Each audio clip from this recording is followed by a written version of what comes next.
Buna bak, kanalın içində gör nə qədər bıçaqlara bax, hamısı cadu şeylərdir, qıfıllara bax. Buna bax, qıfıla bax. Hamısı bu arvadların işi olacaq bax. Buna cıqılı qıfıllar. Qari harda var ha? Hanı? Kale taşın dibine bak gör. Gör kavağında. Vay bu. Nə var ki burada?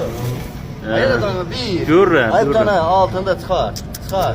Molla kimsə bir adamla işləyir. Ha, indi həmin yerin qıfırlanmışlardı. Ay dədə var. Hələ belə heç də olmadı. Getsək qoca yarinə var buralarda. Bunlar da qanalında. Ya buradan axıb gedibdi hamısı. Bu görün burada ayrı harda var.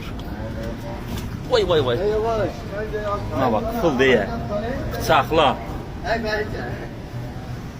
Buna bak, kıfıl. 2 dənə.